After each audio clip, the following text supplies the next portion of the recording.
Olá, seja bem-vindo ao canal Eduardo dos Souza Oficial. Deus abençoe grandemente a sua vida, Deus abençoe a sua família, a sua casa. Estamos aí no audiobook do livro O Homem Mais Inteligente da História, do autor Augusto Cury.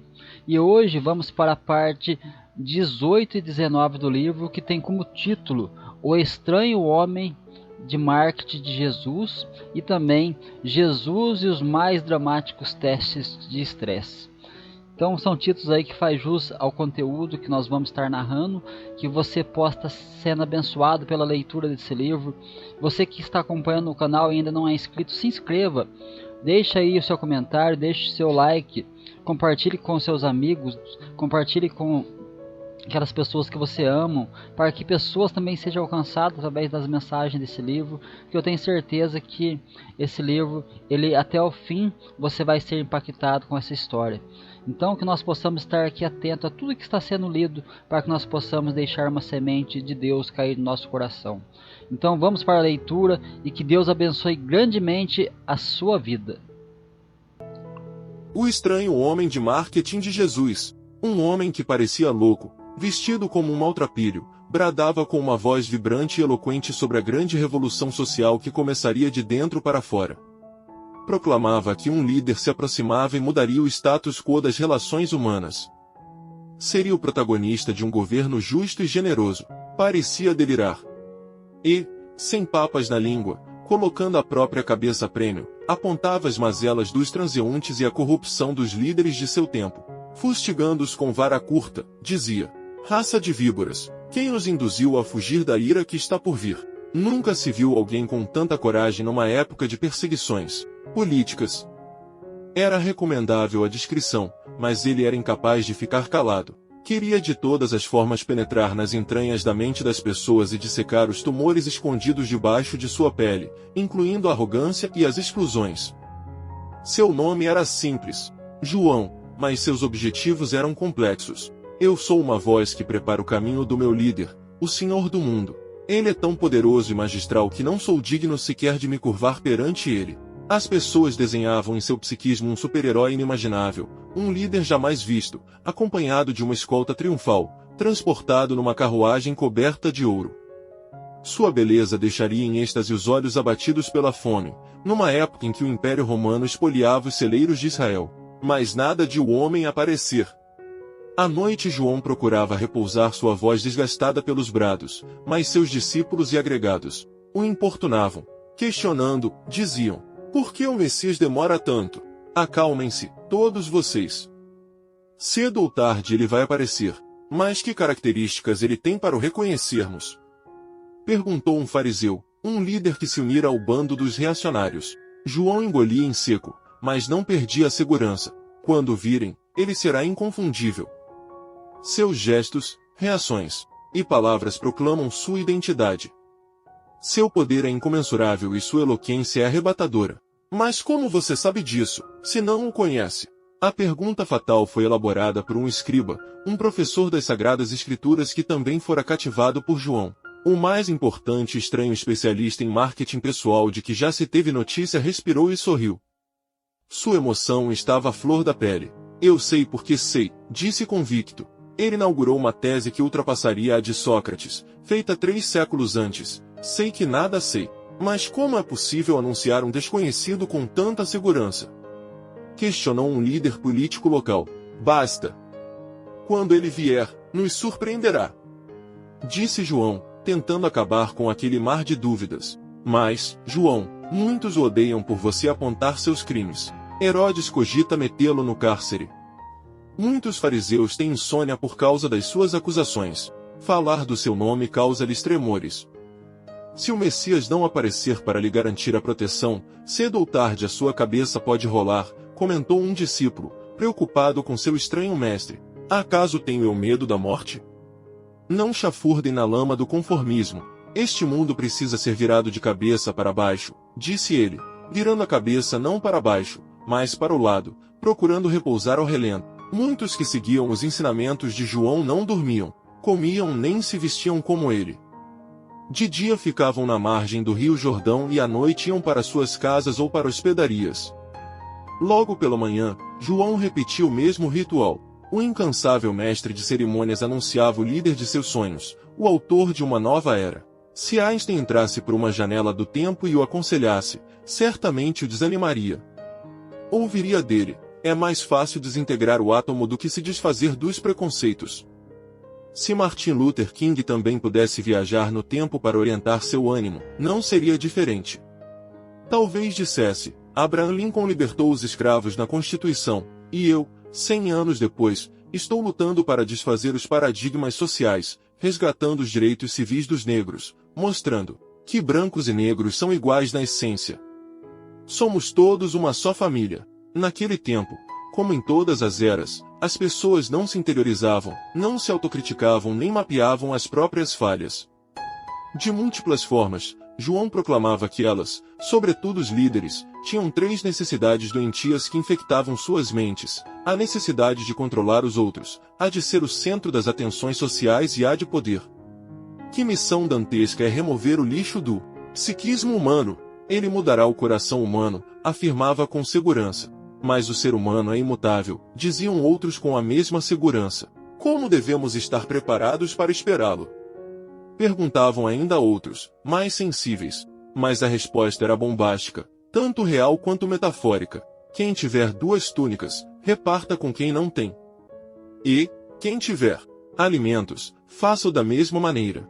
O mesmo sentimento do Magnificat de Maria estava nas entranhas desse personagem inusitado. Mas as semanas se passaram e nada de o Messias aparecer. A impaciência ia aumentando. Cada dia era sentido como um mês, cada mês, como um ano. Quando tudo parecia uma miragem no deserto, eis que inesperadamente apareceu um sujeito totalmente diferente das descrições grandiloquentes feitas por João. Não havia carruagens, escoltas nem glamour social, mas João o pressentiu. Silêncio! Disse o homem que sempre fora agitado. Os olhares se cruzaram. O coração disparou e os seus pulmões aceleraram. Um momento solene finalmente se aproximava. Todos queriam ver o que João via, mas ninguém enxergava. Onde está o imponente Messias? Onde está o príncipe do tempo? Cadê o libertador? Seus íntimos se perguntavam. Céu claro, sol escaldante, suor no rosto. João não tardou a apontá-lo. Eis o homem que se apaixonou pela humanidade, eis o homem que se sacrificará por ela, tal qual um cordeiro imolado num altar. Eis o advogado que nos defenderá de nossas loucuras. Todos, eufóricos, se esforçavam para identificá-lo, mas ele se perdia na multidão. Abram seus olhos e vejam o mais solene dos enviados. Não tinha beleza superlativa nem dotes físicos notáveis. Tocando os ombros dos que estavam à sua frente, pedia delicadamente passagem. Ninguém o notou, a não ser João, seu anunciador, o homem que fazia seu marketing pessoal, que aplanava os acidentes geográficos da mente humana. Ao identificá-lo, o ilustre mestre de cerimônias parecia um menino que encontrara o pai no final da tarde, depois da lida no campo. Eis o líder dos líderes, o príncipe dos meus sonhos. Mas cadê o homem? Indagavam os miseráveis, políticos, fariseus, letrados e escribas. A decepção não poderia ser maior. Não é possível que seja ele. Seria capaz de libertar Israel das garras de Tibério César e dos pesados impostos pagos a Roma? Queriam um libertador político, mas Jesus era o libertador dos cárceres psíquicos. Como o filme que frequentemente frustra o leitor de uma obra que já havia filmado em sua mente, o personagem de João não correspondia às expectativas de seu imaginário. As mãos feridas por empunhar martelos, as cicatrizes das faces expostas aos raios solares por horas a fio eram chocantes. Mas, se lhe faltavam as características exteriores, transbordava ousadia e lucidez. Ele olhou para João, mas não se identificou. Não falou seu endereço, sua origem, seu projeto de vida, nada. Transpirando silêncio pelos poros, Jesus apenas começou a se curvar diante de João para viver a inquietante metáfora psicossocial do batismo. Tocaria as águas e sairia delas proclamado um novo homem, capaz de domesticar os fantasmas que aterrorizam a mente humana, das fobias ao ciúme, do egocentrismo ao sentimento de vingança. Perplexo, um mestre de cerimônias disse: curva-se a mim? Eu, que sou indigno de desatar-lhe as correias das sandálias.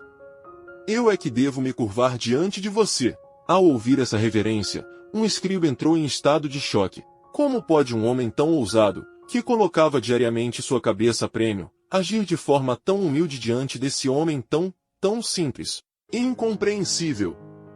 Confirmou outro letrado. De agora em diante, esse homem subiria no palco e abalaria os preconceitos dos espectadores. Como fora dito a sua mãe quando ele ainda era bebê, aquele homem dissecaria pensamentos ocultos. Sala do debate. Marco Polo discorreu na mesa redonda sobre a história de João ponto por ponto, seu modus operandi, seu projeto de vida, sua atuação como mestre de cerimônias, conforme a descrição do Dr. Lucas.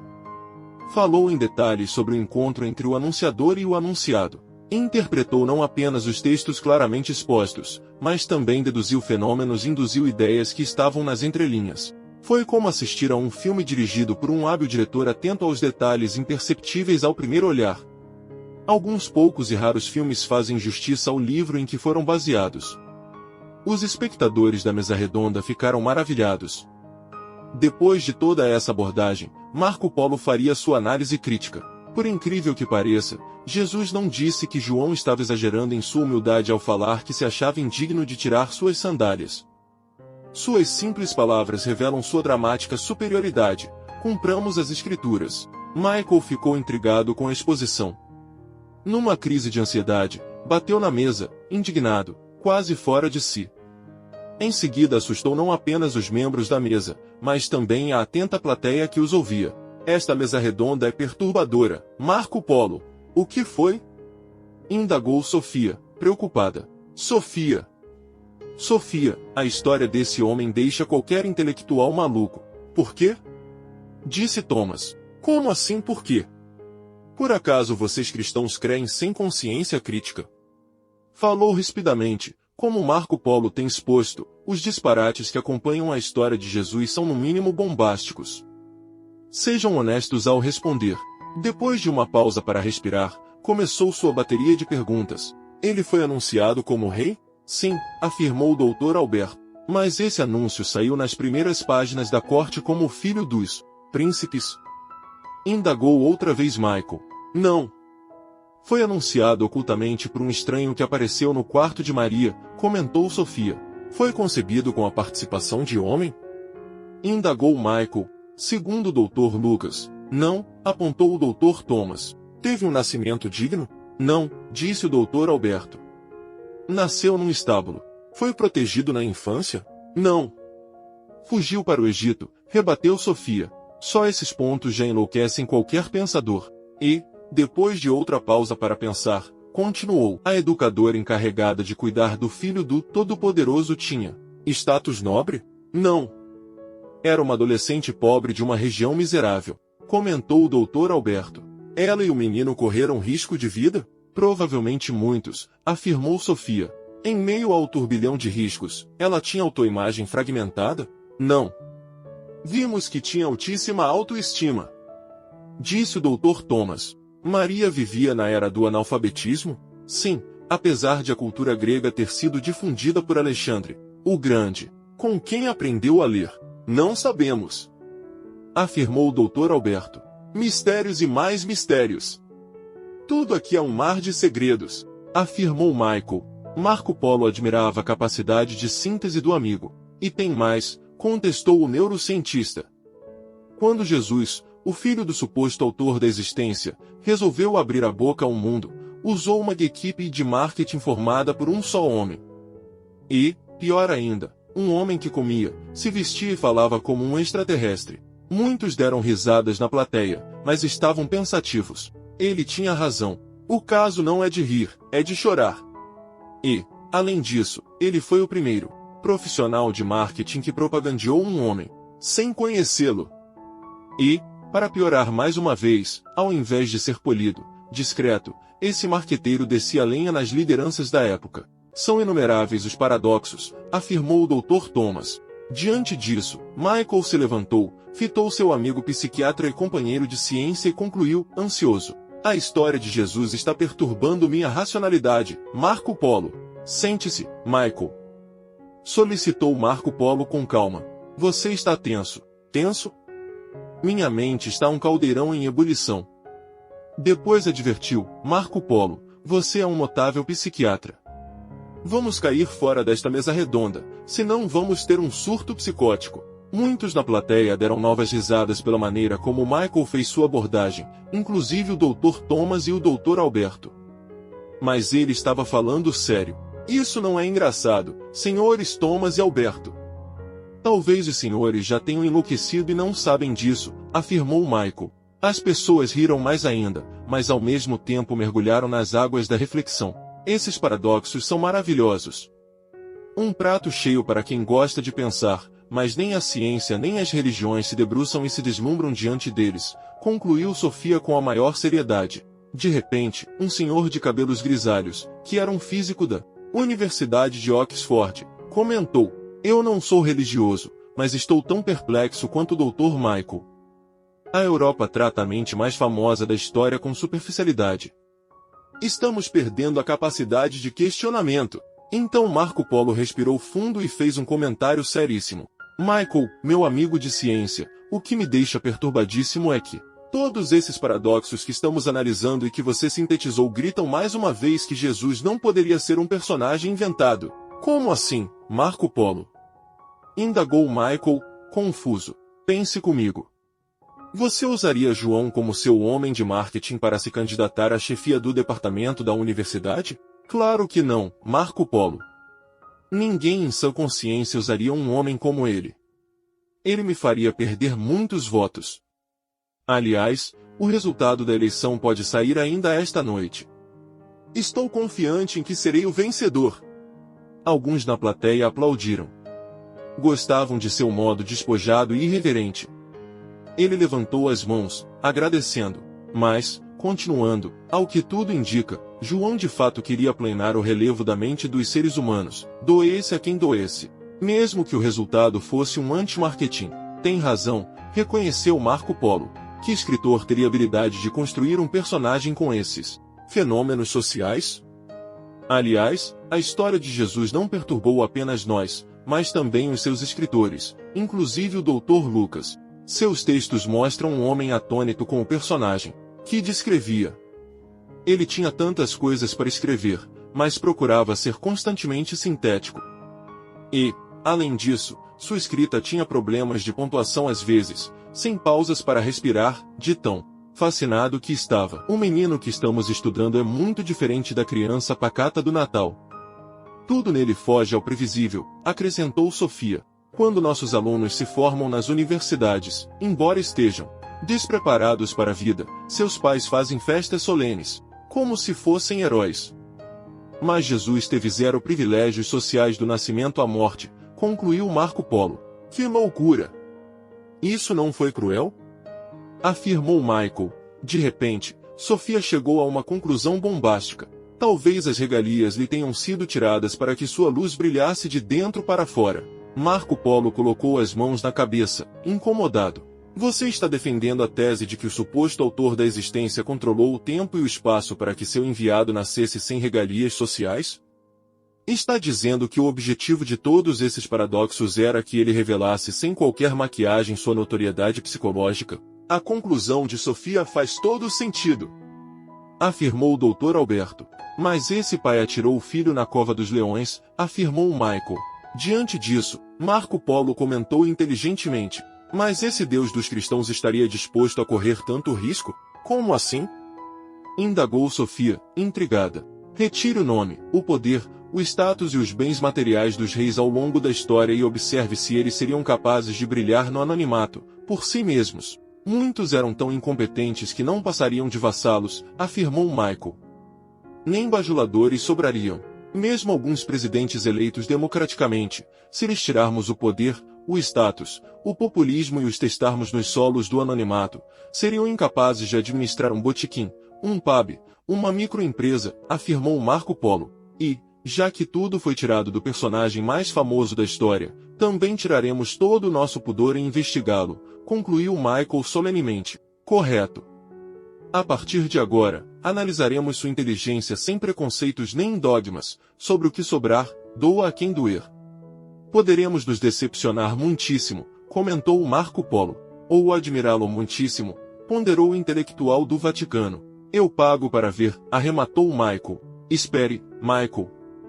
Você vai ter um surto psicótico, provocou o Dr. Thomas, tal como ele havia feito antes. Estou gerindo melhor minha emoção, disse o outro, saindo pela tangente. Nesse exato momento, o telefone de Michael começou a vibrar. Ninguém olhava o celular enquanto debatiam, mas havia uma mensagem urgente. Desculpem-me por olhar a mensagem, mas é urgente. À medida que lia, ia parecendo mais abalado. A mensagem dizia: cuidado com esse debate. Em qualquer uma dessas noites sua família poderá ser sequestrada. Ele passou o telefone para Marco Polo lê-la. Este ficou muito preocupado. Michael comentou a mensagem com todos, que também se abalaram. Mas se refez e comentou: só pode ser brincadeira de mau gosto. É raro haver sequestro de civis em Jerusalém. Será que alguém está tentando nos impedir de participar destes debates? Indagou Sofia. Muitos estão assistindo pela internet. E há sempre alguns malucos no mundo virtual. Ameaças estéreis, afirmou o neurocientista. Fique à vontade, Michael. Se quiser desistir da mesa redonda, nós entenderemos. Como? Eu oriento mestrandos e doutorandos, mas há tão poucas teses interessantes e inovadoras na atualidade. Mesmo quando eu penso em desistir destes debates, sei que eles se tornaram meu maior desafio intelectual. Sofia lembrou-se dos riscos que ela e Marco Polo correram, mas tentou se motivar. Depois de tudo que vimos, estudar a mente de Jesus tornou-se uma grande missão, embora tenhamos encontrado pedras no caminho. Confesso que nunca fiquei tão apreensivo e, ao mesmo tempo, tão interessado em descortinar a personalidade do homem que eu sigo. Afirmou o Dr. Thomas. A plateia estava lotada, havia até algumas pessoas sentadas no chão. Todas elas se levantaram em peso e aplaudiram a ousadia e a honestidade dos debatedores. Em mais de 80 países onde esse debate estava sendo assistido ao vivo, inclusive de madrugada, incontáveis pessoas também aplaudiram. Todos queriam embarcar nessa fascinante viagem cheia de rotas imprevisíveis e surpreendentes.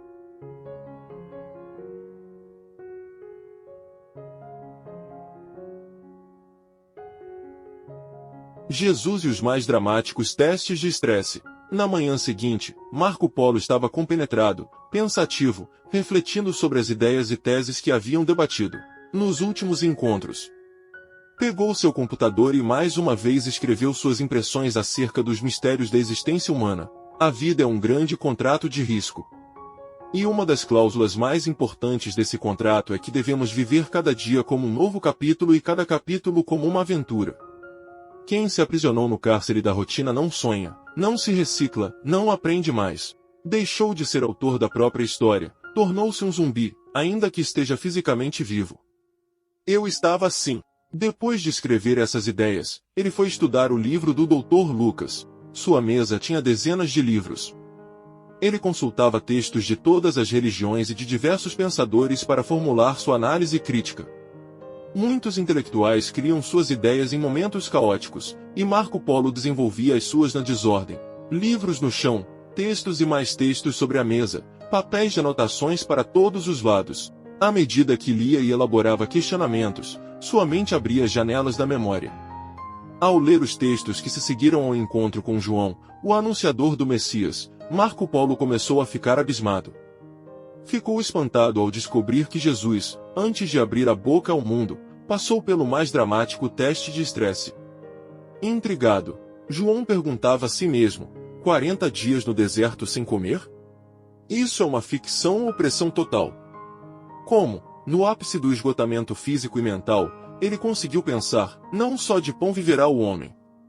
A que nutriente ele se refere? Físico ou metafísico? Reinos e poder político que nenhum homem jamais teve ao alcance do carpinteiro de Nazaré? Será isso uma metáfora ou ele tinha habilidades intelectuais para seduzir nações? Pináculo do templo e estrelismo religioso, poderia ele assumir o controle da humanidade, mas recusou?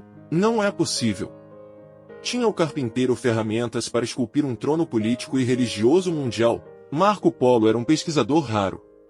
Usava muito mais do que o método socrático para fomentar perguntas, usava a arte da dúvida como um bisturi para penetrar em camadas mais profundas dos textos que lia, para revivê-los, dissecar suas implicações e enxergar seus limites e alcances. Tudo isso para ver os fatos com a menor contaminação possível. Por isso não se poupava, questionava suas proposições, a cada instante. Queria enxergar o mundo como ele é, não como gostaria que fosse. Debate. Primeiro teste de estresse. Levando o corpo ao limite, Marco Polo respirou lenta e profundamente. Olhou para Sofia, depois para o teólogo de Harvard e, em seguida, para o teólogo do Vaticano. Fitou seu amigo Michael e passou os olhos pela plateia que se apinhava na sala de aula. Esperava questionar de todas as formas a mente de Jesus, mas não. Imaginava que, antes de cientistas fazerem seus questionamentos, ele já tivesse sido avaliado por testes quase humanamente insuportáveis. Sabiam disso? Não sei do que você está falando, exclamou o Dr. Alberto. Nunca ficou atônito com o teste de estresse de Jesus no deserto? Nunca ficou perplexo com seu incrível ritual de passagem, antes de ele começar a falar sobre seu grande projeto de vida? Você está falando da tentação das trevas? Indagou o Dr. Thomas. Imediatamente Marco Polo reagiu. Queria mais uma vez deixar evidentes os marcos entre a ciência e a religião, ainda que em algumas áreas eles se sobrepusessem. Por exemplo, a ciência aborda o controle da ansiedade e a religião aborda o controle da angústia existencial. Vamos deixar claros os limites entre a ciência e a espiritualidade. Estamos fazendo uma mesa redonda para falar de acontecimentos passíveis de serem interpretados, analisados e criticados. Reitero, quando a fé fala, a ciência se cala. Perfeito, Marco Polo, apontou Michael. Reafirmamos nosso acordo, disseram os dois teólogos. Ok. Portanto, não discutiremos forças do mal, milagres, fenômenos sobrenaturais nem outros elementos cuja investigação científica seja impossível. Por exemplo, se há um Deus todo-poderoso, por que não remove o lixo do universo? Por que não elimina as forças do mal? Quem constrói uma grande casa tem de tratar seu esgoto, declarou Marco Polo. Jesus é o enviado para tratar esse esgoto. É nisso que cremos, disse o Dr. Thomas. Crenças. Como discuti-las? Com que base? Questionou Michael, exasperado. Acalme-se, Michael, pediu Marco Polo. De repente, Sofia teve um insight. Se eventualmente discutirmos assuntos que ultrapassam os limites da lógica, temos de fazê-lo sob o ângulo filosófico, não o científico, comentou a moderadora. Michael aplaudiu Sofia. Todos da plateia os acompanharam. Dito isso, Marco Polo estava pronto para avançar. Os testes de Jesus foram incomuns e praticamente insuportáveis. Precisamos analisá-los à luz das ciências humanas. Refere-se à crucificação? Indagou Sofia. Não. Todos somos testados ao longo da vida. Os alunos nas provas, os profissionais nas entrevistas, as startups pelo mercado, os executivos no cumprimento de metas. Como neurocientista, sou especialista em testes. Como você pode afirmar que os testes de Jesus são incomuns? Questionou Michael. É o que diz o texto do médico grego, afirmou Marco Polo. Explique melhor, solicitou Michael. Você suportaria ficar 4 dias sem comer? Claro que não. Já fui obeso na infância. Hoje me controlo, mas tenho um caso de amor com a geladeira, disse Michael. Lucas diz que Jesus ficou sem comer durante 40 dias no deserto. Mas isso é impossível. Bom, sem beber, em 2 ou 3 dias nos desidratamos. Sem comer, é quase impossível sobreviver. Mas é o que Lucas disse. A não ser que ele esteja inventando. Mas ele era médico, um homem lógico, lembrou o Dr. Thomas. Esse é o primeiro teste. E não terminou. Lucas diz que ele se submeteu a essa provação espontaneamente, não contra a sua vontade. Se isso for real e não uma fantasia, ele quebrou todos os limites do estresse físico. Teve um autocontrole que homem algum jamais teve. Deve ter emagrecido quase até a morte. Marco Polo, que estudou e escreveu longos textos sobre a história do Holocausto, principalmente sobre o drama insuportável que os judeus passaram nos campos de concentração, comentou. Nos campos de concentração, a ração era baixíssima, de 300 ou 400 calorias diárias.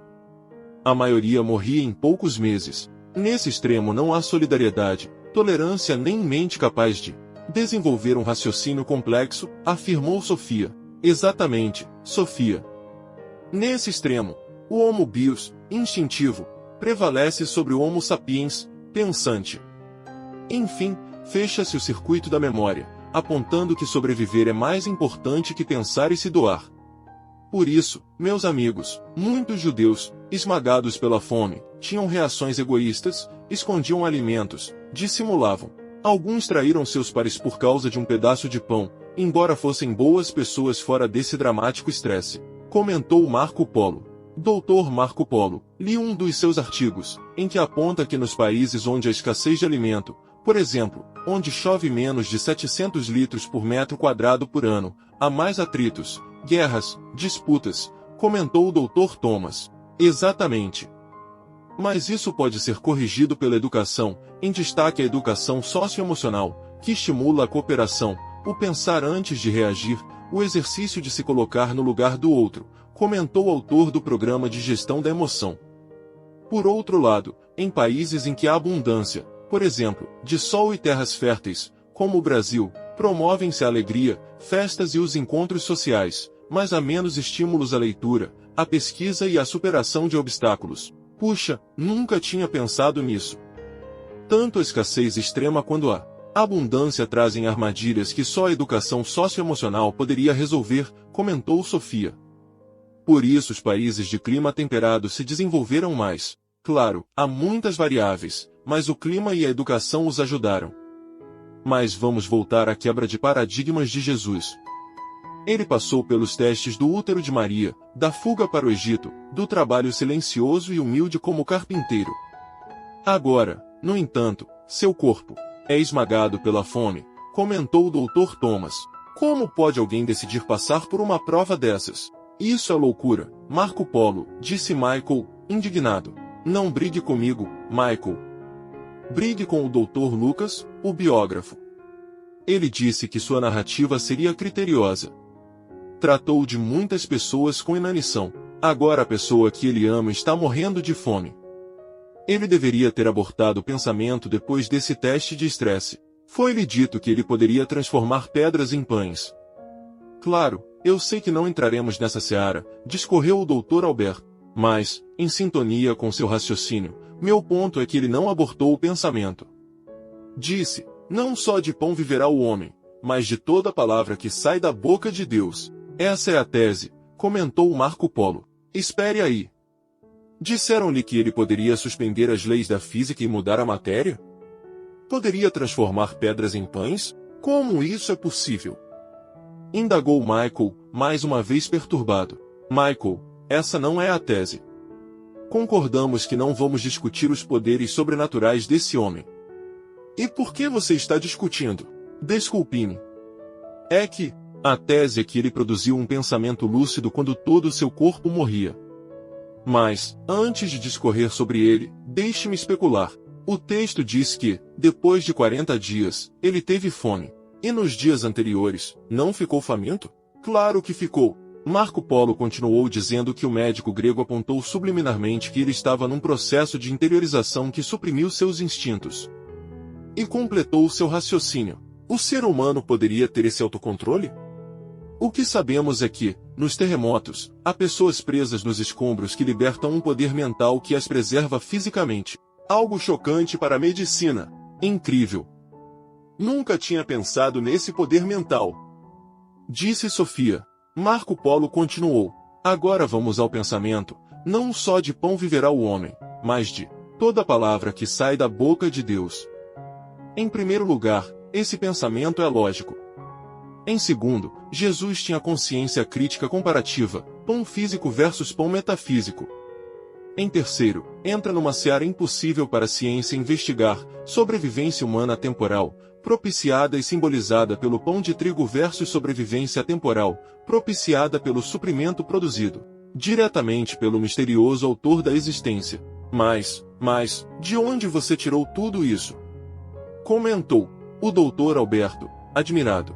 Isso é um absurdo, declarou Michael. A ciência de fato não pode investigar isso. Mas o que é interessante, Michael, é que, enquanto o corpo de Jesus estava à beira do colapso, morrendo, Ele escandalizava a medicina, que se digladia diariamente com a morte. Ele falava do maior sonho dos mortais, a eternidade. Interessante, interessante, disse o Dr. Alberto. Ele não perdeu o romantismo pela vida mesmo diante da morte. Ele irrigava sua vida com esperança, pois sem esperança morremos, ainda que estejamos vivos. Não deixa de ser curioso, aduziu Sofia. Jesus discorria sobre a antimatéria, não no sentido clássico da física, mas da temporalidade. Sei que não é assunto deste debate, mas se trata de uma discussão filosófica sofisticada. Ele parecia não se curvar a nenhum tipo de medo. O instinto animal e o ser racional habitam o mesmo ser humano. Dependendo dos níveis de estresse, o instinto animal prevalece sobre o racional, levando um ser humano a cometer atos impensáveis, a dar vazão à raiva, ao ódio, à impulsividade, ao sentimento de vingança. O corpo de Jesus foi levado ao limite, e não seria a primeira vez. Entretanto, em vez de sucumbir aos instintos, ele preservou sua consciência crítica. Ele fez poesias no caos.